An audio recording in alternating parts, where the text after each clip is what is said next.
Welcome to Speak a Dogcast. My name is David Farb, Animal Behavior Specialist, and I am broadcasting from WOUF Woof Studios in beautiful Palm City, Florida. Thank you so much for joining me once again today. If you haven't clicked that subscribe or follow button, do so right now. New episodes come out every Wednesday, and you're going to want to check them out. And you can also find me on Instagram at Speak a Dogcast. And if the visual thing, well, that's more your thing, head on over to youtube.com/speakadogcast, and you can subscribe to my YouTube channel today. And if you want to support the show even further, become a patron of the show today at patreon.com/speakadogcast. Yes, thank you guys so much. We greatly appreciate it. And of course, if you love what you're hearing, if you love the show, scroll on down, click that 5 stars, click that rating, give me a review. Would love to hear it, guys. If you're on YouTube, give me that thumbs up. I know last week we didn't have an episode up here, far and few in between. Sometimes randomly we don't have an episode, and I do apologize for the randomness of it. Some few things came up and just had a hard time getting that episode out and up. So here we are. We're here today. It's been crazy, I feel like, the past few months, but hey, isn't that life? Welcome. So, first of all, I know we are a dog podcast, but I did just kind of want to take at least a moment and talk about what's kind of going on in the Middle East, at least, just for a second. There's not much that really can be said about what's going on there that either hasn't already been said or there are no words for what's going on. But in a nutshell, it's obviously hitting close to myself. I actually have family in Israel, and one of them who might even be called up to the IDF back into service. So thinking of him, thinking of everybody over there, and just praying for everyone and hoping we can come to some kind of resolve and resolution in this madness of a terrorist attack. And look, a side note, it's a daily thing for the people of Israel to have to deal with terrorism and rocket sirens and being searched anytime you walk into a place of business, because it's just a way of life over there. And we take for granted so much of how it is here, that we are so safe and so lucky. And so take a moment, hug your loved ones, and be grateful for everything you have. With that said, let's talk about the episode. Today, we're going to talk about you got to work it. Because it's all about working your dogs, guys. You absolutely have to work your dogs. It's important to know why. It's important to know how. So we're going to dive into that. Then comes a segment on biting dogs. Look, we all know what's happening in the White House right now with dogs and whatever. So we're going to talk about biting dogs and maybe how to try to head some of that off a little bit and just a little of my observations on it. Then comes the History of Animal Mascots 101, followed by the listener Q&A. And if you guys have questions for the listener Q&A, you can keep sending them to me. Questions at speakadogcast.com, or you can message me on social media as well. Now, before we get going with today's show, I have to give you that trivia question. And today's question is going to be, what is the name of the process nearly all amphibians undergo to change from infancy to adulthood? Yes, what is the name of the process that nearly all amphibians undergo in order to change from infancy to adulthood? That's a mouthful. I'll give you the answer somewhere in today's show, so be sure you stick around, sit, stay, and enjoy the podcast.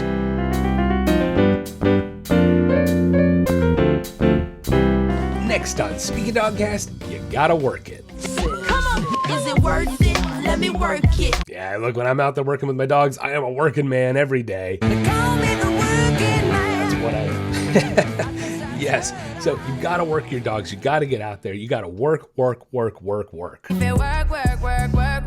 see me, I be Work, guys. You see me, All right, we're done with the musical references, I promise. We'll move on. No, but it's so true. You got to get out there and work your dogs. And I think back to the very first time I heard somebody say this to me.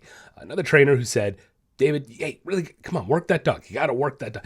And I think back to that moment and go kind of, how I reacted, my response and my thought. And my response and my thought was like, what the hell is this guy talking about? Work the dog. What does he mean? This was many years ago. And I think, what they're trying, what trainers are trying to say when they want you to work your dog is mental engagement more than anything. It's not necessarily like give our dog a job, right? I'm not like asking you to make your dog into a bomb sniffing dog or a guide dog or anything like that. That's not the type of work we're necessarily referring to. That's work, but that's not. Hey, we're talking about mental work, making your dog mentally engaged and active in working with you as the owner and in your training session. Because we've talked about this even a little bit recently, conditioned responses versus a dog actually listening to you and processing what you're saying. A prime example is when I used to work at this animal show many years ago. We had a bit we did with dogs, and one of the bits we did was like it was showing basic commands: the sit, the stay, the lie down, fun stuff. But we discovered, because we're humans, we're creatures of habit and patterns too. What I discovered is when you work a dog and you go through these routines, when you start training a routine and working it, you want to keep it simple, you want to keep it consistent. And so in doing so, I might say, hey, sit, lie down, stay, on your feet, all right, and then we're done, okay? Now, I might go through that pattern of sit, stay, lie down, on your feet, those 4 commands in a row. I might start with some consistency in doing it that same way over and over and over, so the dog starts to understand and get a pattern. Oh, you want me to...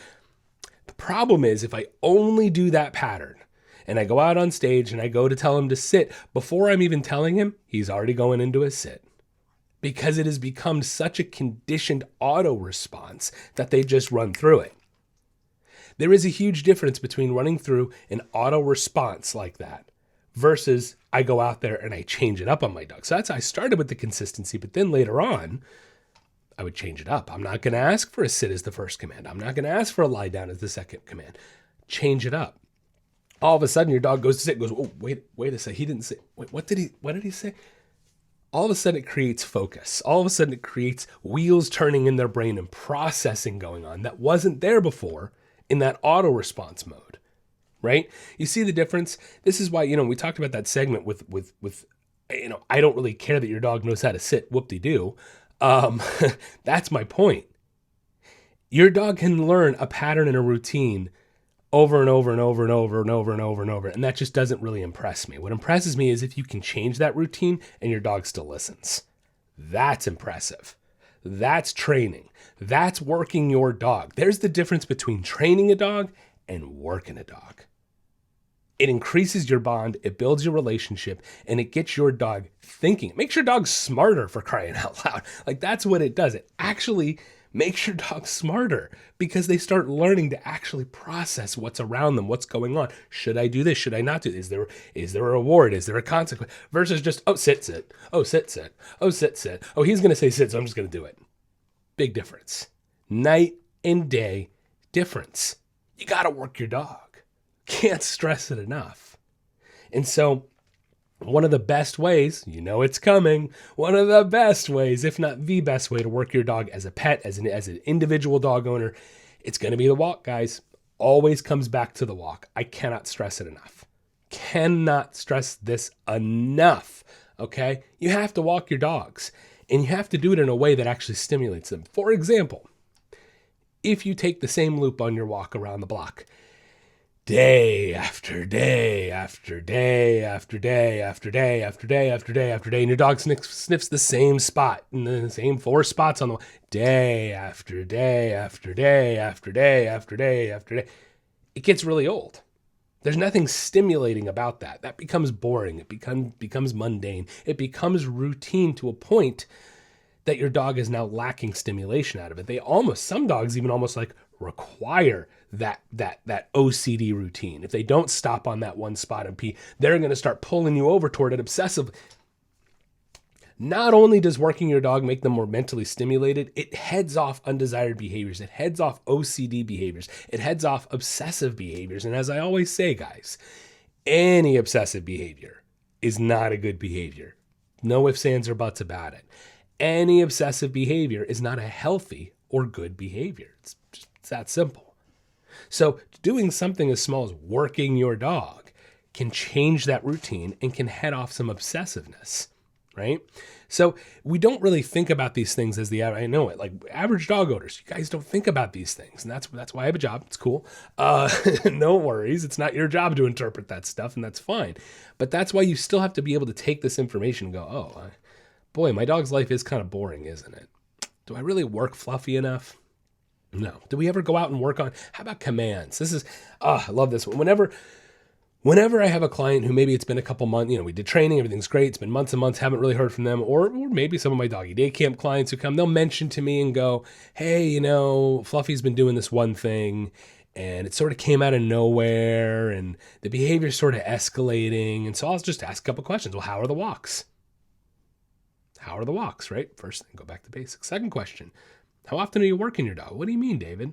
Come on, you've been my client. You know what I mean. Are you doing the turns? Are you doing commands? Are you doing these? Are you using and utilizing the tools that I've given you to redirect and keep your dog to go back to basics, guys? That's always my recommendation, especially like if it's somebody I've been working with and everything's been great, and then maybe it's slid a little because I haven't seen them in a little while or something like that.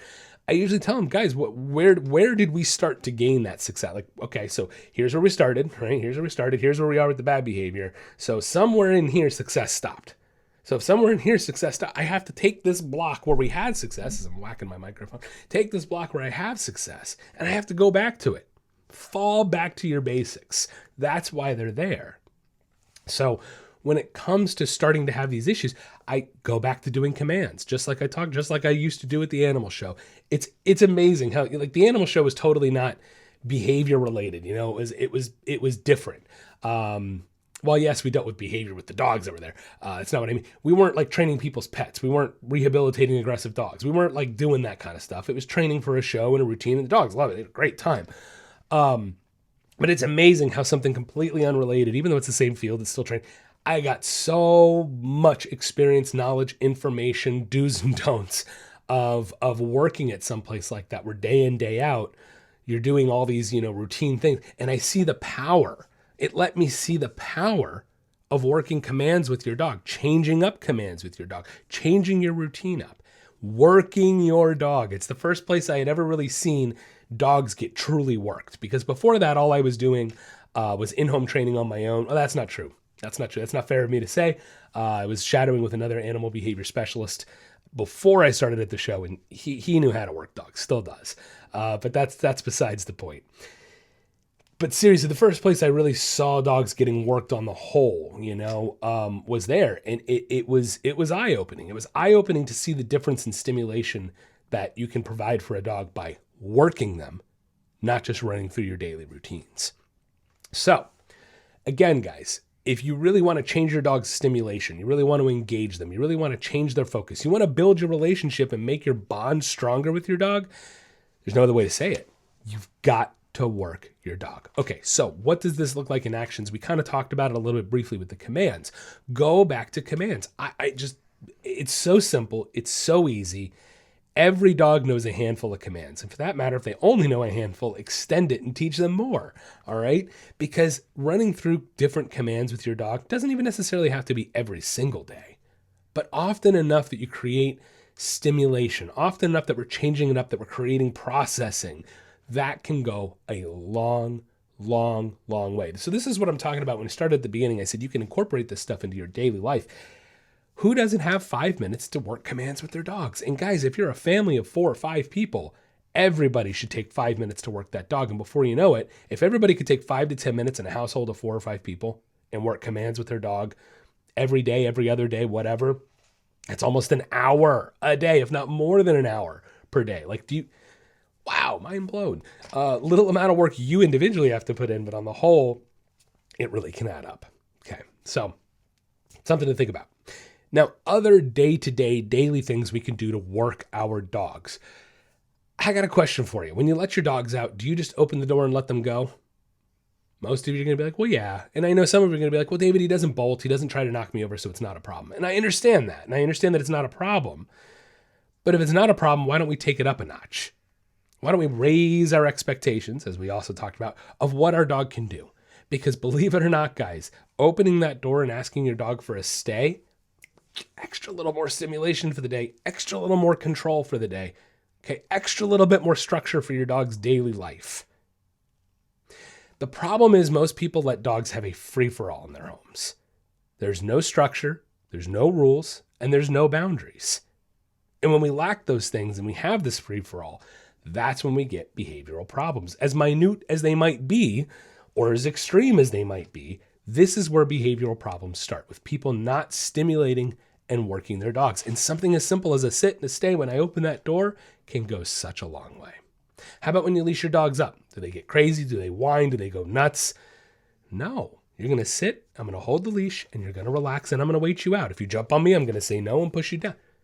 You're making their brain think, as opposed to just going, walk, oh my God, leash, let me jump. as opposed to, wait, jumping's not working for, wait, how do we, and they're going to get frustrated and they're going to whine, and then finally they're going to go and sit down and relax and look up at you. That's when I reach in and leash them up. Work your dog. Oh, I can't stress it enough, guys. We don't think about these moment-to-moment moments of creating control when putting on the leash, creating control when we're feeding our dogs, creating control letting them in and out of the crate, creating control letting them in and out of the house, creating control during playtime. All of these things add up to the theme of this segment. You gotta work it. If you're not working your dog in every single one of those instances, feeding time, guys, sit, stay. I put the bowl of food down. I back away from the food bowl. They should still be staying, and they should be looking up right at me, not at the food. And when they are, I release them to their food. Control, stimulation, working it. How about the pool? I've had that question before, I think a few times on the Q&A. People will say, David, I let my dog out on the patio, and he goes right for the pool, doesn't listen.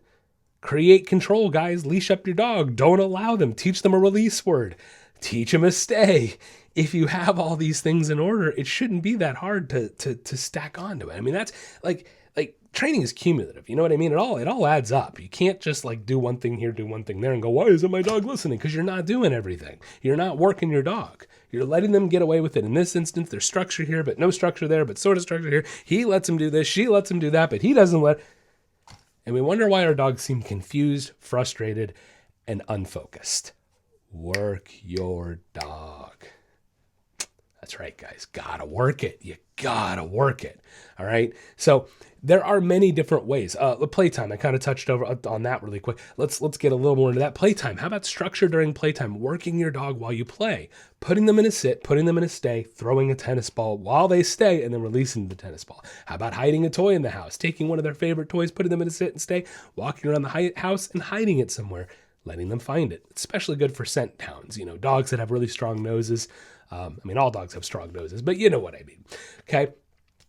Even just a leave it, putting a toy in front of a dog's face, telling them leave it, and then releasing them, letting them have it, play tug of war, telling them to drop it, telling them to leave it, making sure they're leaving it in front of, releasing it.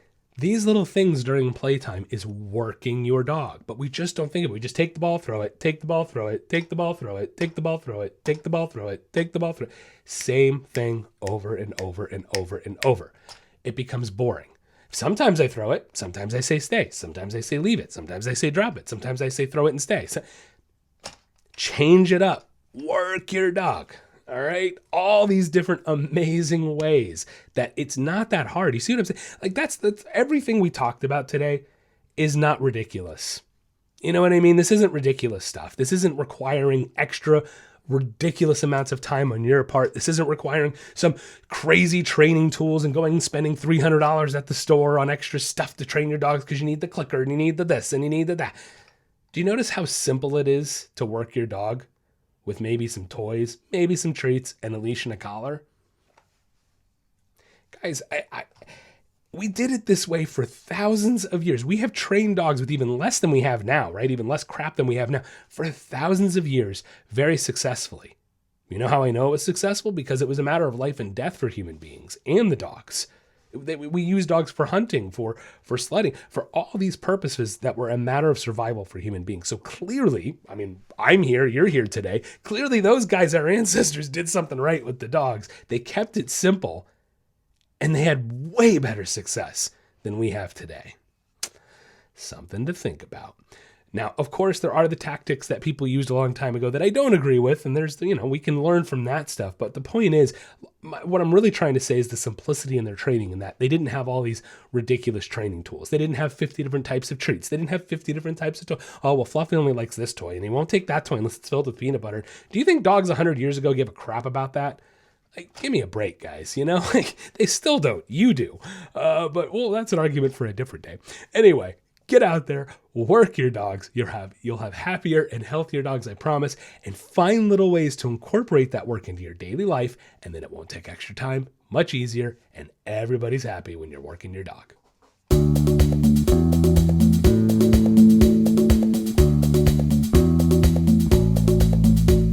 Are you tired of your dog barking all the time? Or maybe you want them to stop jumping on people when they come over. Or does your dog take you for a walk instead of the other way around? Well, we can help. At the Nature of Training and Speak a Dogcast, we are committed to improving the relationships and lives people have with their pets. No matter what behavioral issue you are experiencing, from an unruly puppy to more severe issues, we can help. Our virtual training programs are catered to you and your pet and create a training plan that gets results. For more information, you can check out our website at www.thenatureoftraining.com or find us on Facebook or Instagram at Speak a Dogcast. With the ability to connect, teach, and train with pet owners around the world, together we can make a better home for our furry friends. The Nature of Training and Speak a Dogcast, helping you achieve success with your pet.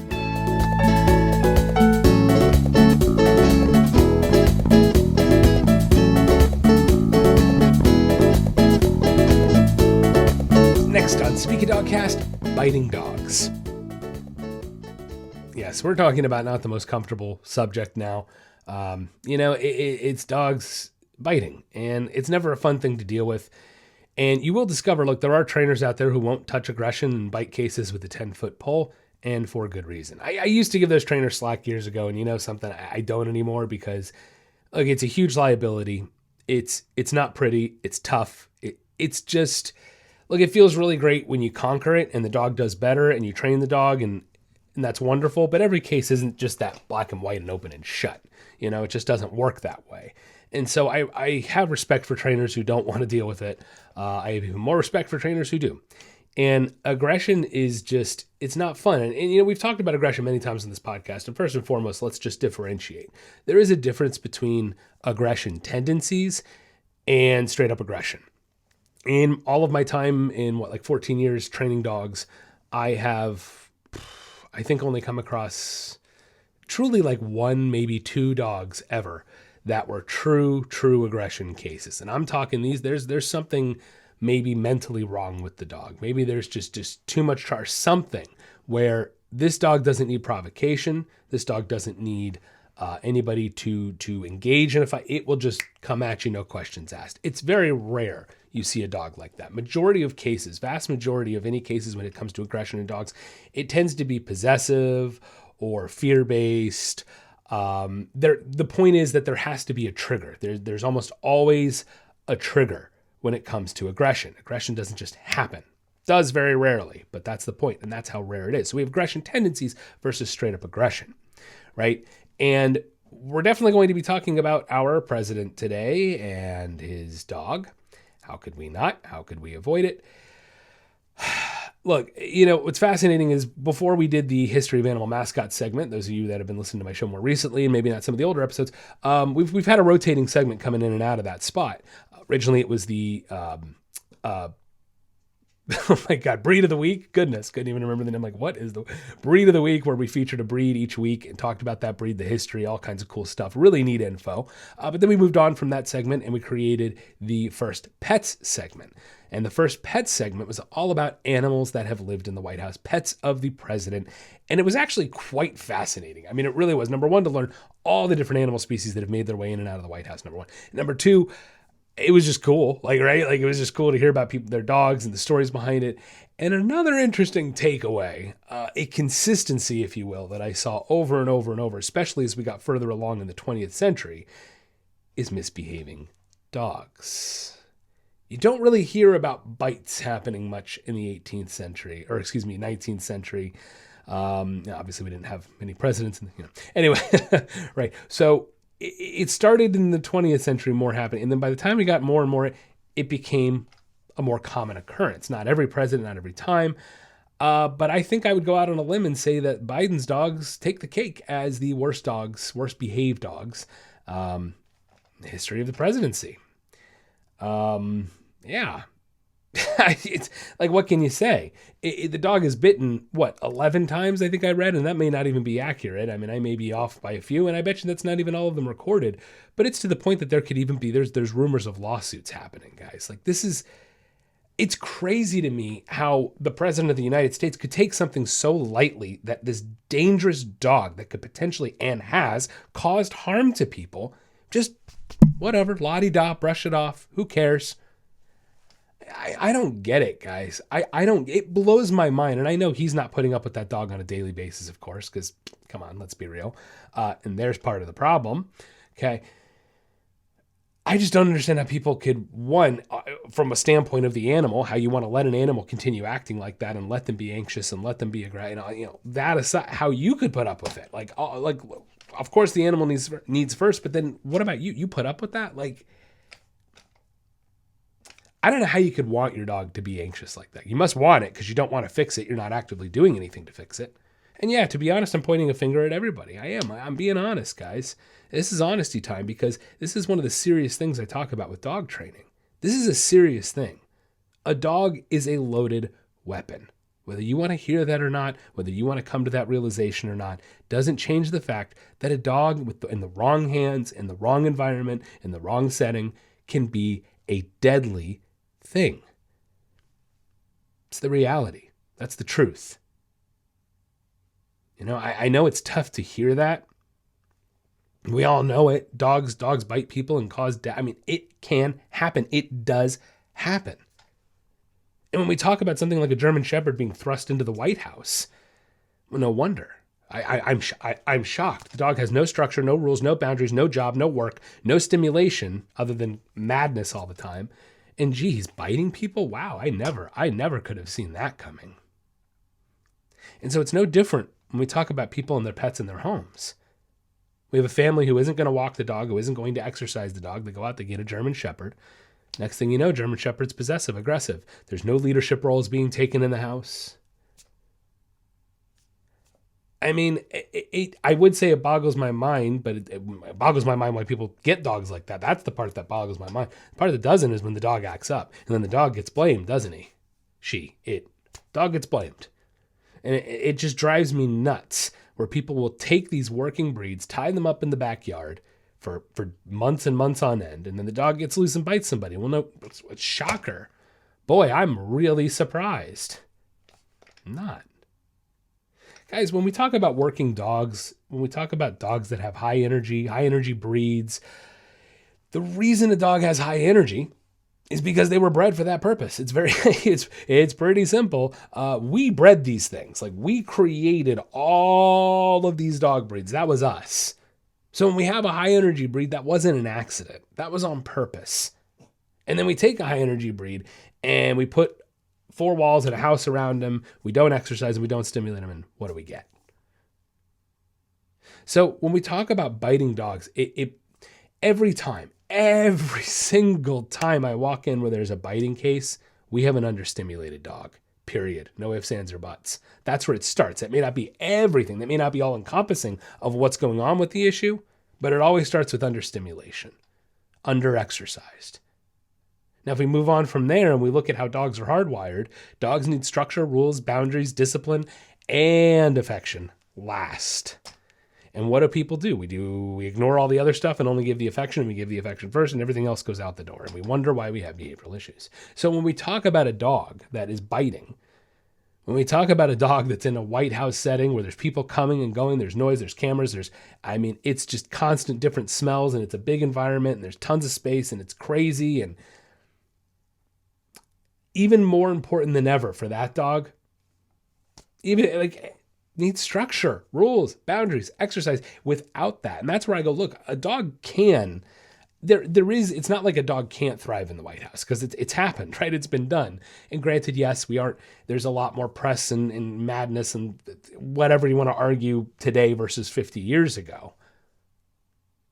But you can't tell me 50 years ago the White House wasn't hopping, there was people everywhere, and press and security and Secret Service and meetings and dignitaries and dinners. And so all of these things, there were dogs who did well with it. They can thrive with it. But if you read up on the dogs who did it, and this is the thing, guys, training is all patterns. And so you can even just read the patterns of the presidents who took an active role in their dog's life. It wasn't just for PR purposes. You can read certain presidents went for runs with their dogs every single morning they were at the White House. And if they didn't, someone was there taking care of the dog and doing the run for the president. If you read the history, you can easily see the correlations of, oh, look at that. The dogs that were stimulated, cared for, trained, had rules, boundaries, had routines. Those are the dogs that thrived in the White House. Those were the dogs that weren't biting people. Head scratcher, I wonder why. It's not just the breed. It's not just the breed. It's more than, guys, I've said it before. One of the worst dogs I had ever worked all my time doing this. One of the worst dogs. You want to know what the breed was? Anybody want to guess? One of the worst, not the worst, but one of the worst was a yellow lab. A yellow Labrador retriever was very high. Just nasty amount of dog aggression, guys. Nasty amount of dog aggression. And it took a long time to solve. So it's not breed discriminatory. I do say like a working breed is definitely going to be more likely to end up on that list of banned dogs and biting dogs. Why? Because if they're not stimulated, they're going to get more frustrated than an understimulated Shih Tzu. Granted, I've seen some nasty Shih Tzus in my time as well. So not breed specific, but a bite from a Shih Tzu, a bite from a German Shepherd, which one is going to be, so what are you going to do? So this is the thing about biting, guys. I want you to take this away today, that number one, biting is not breed discriminatory. It's not. I've seen nasty breeds. I've seen nasty dogs of every type of breed, every size, everything. Okay, that's the first thing. The second thing I want you to take away today is that there is a difference between straight up aggressive dogs and aggression tendencies. Majority of dogs that have any aggression issues out there, they're going to fall into that aggression tendency umbrella, whether it be possessiveness, fearfulness. Those tend to be the most common. A dog who's straight up aggressive is coming at you with no provocation, no trigger, no nothing, just boom at you. That's an aggressive dog, and thank goodness, far and few in between. So remember, there is a difference. Now, if you want to try to avoid aggression altogether, you want to try to avoid having your dog bite, guys, it's all about stimulating them and working them. It goes back to the first segment from today. You got to work it. You have to work your dogs to keep them stimulated. And if you're an owner out there of any kind of shepherd, of even and Rottweilers have been bred down from what they used to be, but even something like a Rottweiler, Dobermans, when we're talking about working any collies, how about shepherd, Australian shepherds, but any of the collies, any of the farm dogs, working dogs, cattle dogs, the list goes on and on. When we talk about a working dog, if you are not providing daily exercise, daily routines, daily structure, daily stimulation, and you are not acting as the leader of your dog, you're going to get yourself in trouble. So if you want to avoid these things, get on all of those points. Get on it, guys. Check out all my segments. Go ahead. Be sure you scan back throughout the podcast. We are on episode 141. On average, I do I do most of the time. We do 2 training segments every single podcast episode. Do the question and answers. The question and answers have been awesome, by the way. Keep your questions coming. Loving it, guys. The questions have been phenomenal. So if you have a dog training question, if you have just any dog question, go ahead and send it my way. You can email me, questions@speakofdogcast.com, message me on social media, whatever works for you, send it on over my way. But again, guys, it's all about structure, routine, boundaries, understanding how a dog is hardwired, tapping into that and fulfilling their needs. So that way they can also help fulfill yours. So good luck out there. And one more little note, when it does come to biting dogs, I highly recommend you hire a professional. It is a very serious thing. It can be a dangerous thing. And if you are unknowledgeable or unsure about what to do, it's okay. Make sure you find a reputable trainer, a reputable behavior specialist in your area, and they can help you, guide you, and you can have better success. So be careful out there, be smart out there, and be sure you're providing the right amount of structure and routine and stimulation and affection for your dogs. The answer to today's trivia question, what is the name of the process that nearly all amphibians undergo to change from infancy to adulthood? It's metamorphosis.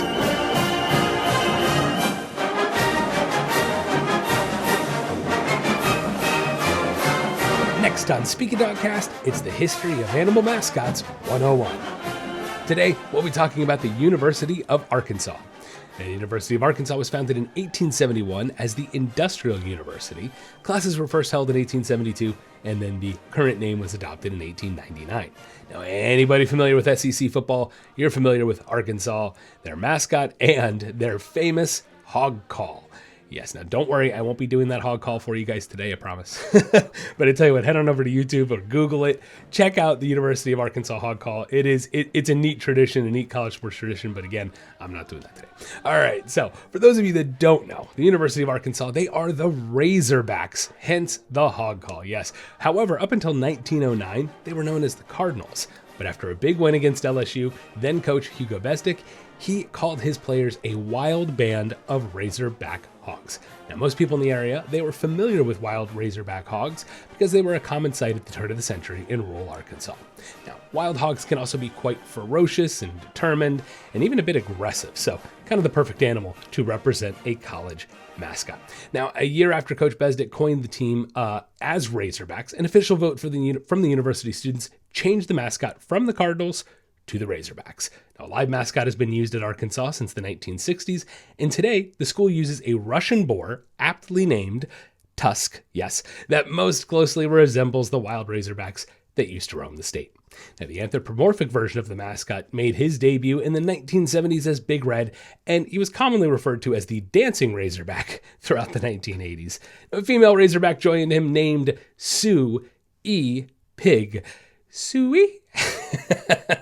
Yes, Suey Pig. Again, go check out the hog call. And there's even a child-sized mascot, my favorite one, named Pork Chop.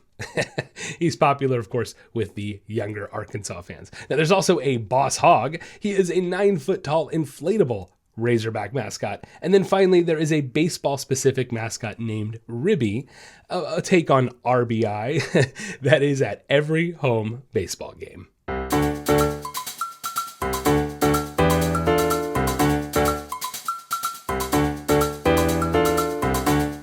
Next on Speak a Dogcast, it's the listener Q&A. The first question today comes from Sarah from Palm City, Florida. Sarah says, can I let my dog sniff on the walk, and at what point can I do so? He seems to want to sniff a lot, and I want to give him enough freedom to enjoy, but it feels like he just gets distracted easier the more that I let him sniff. Should I let him sniff at the start of the walk just to get it out of his system? Sarah, good question. Okay, so here's the thing with sniffs and walks. Actually, I even have a segment, I believe, called Sniffs and Walks, something like that, way back. We talk in depth a little more about this, but I'm going to try to give you the nutshell version here. Look, here's the thing. Dogs have really, really, really insanely strong noses. I mean, they are like ridiculously strong. They put your nose and my nose to shame. We have roughly about 4 million receptor cells in our nose, and dogs have anywhere from around 220 to 224 million receptor cells. So, I mean, like literally 200 million more receptor cells in their nose. They literally see the world in a smellscape. So when we're out on a walk with our dogs, without our dogs putting the nose to the ground, they're already taking in the world around them. You know, yeah, sometimes they want to investigate and get a little more of a sniff and isolate a scent. And that's why they go for one smell and put the nose to the ground because they find something more interesting or whatever the case might be. But they don't absolutely have to put their nose to the ground to smell something. That's what I try to tell everybody. I want to scream it from the rooftops. Dogs do not have to put their noses to the ground intently to be able to take in the world around them from a scent perspective. They're doing it constantly. Think about even when your house, all of a sudden your dog you might be laying there, but out of nowhere they sit up and they take in the scent a little bit and then back down. Did they put their nose to the ground intently? Did they have to touch their nose to something to get the smell? No. So that's the thing. Dogs don't absolutely have to put their nose to the ground. But what happens is if you let your dog put the nose to the ground on the walk and you do it over and that's all they do, yes, then they get lost in it. Dogs only have a one-track mind. They can literally only focus on one thing at a time. And so if they get too over-engaged on a scent, yeah, you're going to lose their focus and you're going to lose them. If they're so over-engaged on a scent and you need to redirect their focus for whatever reason out on the walk, you're going to have a hard time doing it. So, here's what I say. The walk is meant to be a walk. Like that's just it. Smelling is a reward. The walk is kind of work time and they enjoy it. They love it if you do the walk properly. Okay. So I like to use the smelling time, scent time, sniff time, whatever as a reward. Hey, you've been walking really good for like 10, 20 minutes. We're doing great. Yeah. Stop and take a pee, man. Lift a leg, leave your mark, let them sniff for a second. And then I say, all right, guys, let's go. And boom, right back to the walk. No arguments. What, we have a 5-year-old? Nothing. The dog's just, yeah, cool. We're done. Sniffed. I'm good now. Peed on something. We don't have to do it the whole time. Now, the second part of your question, should I let him sniff at the start of the walk to try to get it out of his system? Absolutely not. Because think of it this way. If we use sniff time as a reward, then we're giving the reward before they've done anything. That's like giving a kid dessert before they've done their homework, right? You're not going to, if you tell a kid, hey, I'll give you dessert if you do your homework. And then at some point you just give it and go, you didn't do your homework, but here's the dessert anyway. You just rewarded that behavior. So it's no different. If we get out of the car and we immediately let them sniff and do whatever the hell they want, you're essentially setting precedent that this is what the walk is. It's a free-for-all. Good luck to you. I like to work, right? Work them first. Goes back to the first segment today. Got to work it. Going to say it over and over and over. Got to work your dogs. Okay. Then let them have the sniff time. So hope that helps you out. Next question. This comes from Frank. Frank says, I have a small Chihuahua who is very anxious. Whenever I walk her on the trail and someone passes by us making some kind of loud noise, it startles my dog and it's tough to condition her, condition my dog to these random instances. Also, she gets really anxious when someone walks behind us and starts speeding up and not listening to my commands. I need help. What do you recommend? Thank you. I love the podcast and keep doing what you're doing. Frank, thank you so much. I appreciate the question submission and thank you for listening to the podcast and enjoying it. Thank you to anybody who listens to the podcast and enjoys it. All right. So you have a small Chihuahua who's very anxious. I dealt with a little bit of this with my own Chihuahua. Same thing, right? Loud noises at first. Excuse me. People coming up behind us was definitely something we worked on because she didn't like that either. So the loud noises part is something you need to start at home. What I want you to do is start small. Start small. You know what kind of noises are going to freak her out, and start small. Like if it's something as simple as like taking a book and dropping it on a desk very lightly, I don't want you to freak her out, but start small. What I want you to do is give her a treat and then very lightly drop something, not right next to her, but close by. If you can have somebody help you out, that would be ideal. So you're not having to drop the book next to her and really freak her out. Have somebody over, a little bit away. Be feeding her a treat, and then they drop the book, and then feed her a treat again. And don't make a big deal about it. Oh, good girl. None of that. Just treats. Just very calm, very relaxed. We don't want to be too frantic because sometimes even though you're trying to give reinforcement, sometimes that frantic energy can be misinterpreted by them, especially if they're in an anxious state. And we don't want to, reward that. So it's a little, you're going to be riding a little bit of a tough line at first, Frank, because we inadvertently don't want to be reinforcing the anxiety. At the same time, I want to try to associate something nice like food with the noise, so it's not so scary. Okay. But that's how we're going to do it. Very, very small. Feed her treats, feed her a couple treats, then make the noise, feed her a treat right as the noise is happening. She may not want to take the treat at first, and that's okay. Just try to keep working on it very slowly. Only do the noise every minute or two to start with, But that's what you have to start with. Little things like maybe even rustling. One of the ones, a common one I deal with dogs like this, rustling of a trash bag. So like when you go to change the trash, does she maybe get scared at that? Find instances that she may be a little scared of and try to incorporate food with it and associate that. One other thing is you might want to leash her up in these instances. So number one, we start associating the leash, the walk, right, with these instances. Number two, she can't just run in fear and hide. She's going to have to deal with it, and we give her food when she relaxes, okay? This is going to take a little time. I'm telling you now, this is not an overnight process. If your dog's already having issues with loud noises and they're small, it can take some time to get over these things. It's not that you can't, you will, but just be patient is all I'm trying to say. Now, if people coming up behind you, this you may have to try to handle in a few different ways. Being that if they're coming up from behind you and she's trying to speed up, right? Like let's look at it, let's break it down. She's trying to get away from them. So we don't want to reinforce that by walking away. I would try this first. And again, look, like I said, you might have to try a couple things for this one. It really depends. And I'd have to kind of see the behavior but what I will say is try just stopping. And this is one of the few instances I recommend stopping. Most of the time on walks, I want you to keep moving. But for this instance, I want to try something. Let's see, experiment. If someone's coming up behind you, I want you to pull over to the side and stop. And we're going to have treats with us. Make sure you bring your treats and a treat pouch on the walk as well. Okay. And I want you to pull over to the side and stop. If she knows a sit, try to ask her to sit and just get her to focus on you and feed her treats as the person walks by. Ignore the person. Don't worry about it. If she tries to pull away, just kind of lightly, gently pull her back toward the person where she was a little bit. Try to get her to sit. Okay. Slowly but surely, we want to start associating. Person walks by, I focus on you, I get food. person becomes irrelevant over time. Okay. That will take a little work. And again, that's the first step though. I have a few different steps from there that I would go if that doesn't seem to settle her down over a few weeks. But again, Frank, that's where I would start. That's what I would try to begin with. The whole concept is we're trying to create focus from her. We're trying to reward her behavior when she does relax. And we're trying to not let her pull away from the person, right? So a couple things you're hitting at the same time. That's why it could take a little time to change this behavior. I know that's a lot. Like there's a lot going into that. But hey, good luck. Let me know if you need any more help and try those things. Let me know how it goes. That'll wrap up the podcast today. Thank you so much for listening. If you haven't clicked that subscribe or that follow button, do so right now. New episodes come out every single Wednesday. You're going to want to check them out. If you love what you're hearing, click that 5-star rating, leave me a review. I would greatly appreciate it. Find me on Instagram at Speak a Dogcast, YouTube at Speak a Dogcast, and become a patron of the show today at patreon.com/Speak a Dogcast. I want to thank my patrons, my pup supporter, Regula Wright, and my dog friend, Maureen Crossan. Have a wonderful week, and don't forget to get out there and walk your dog.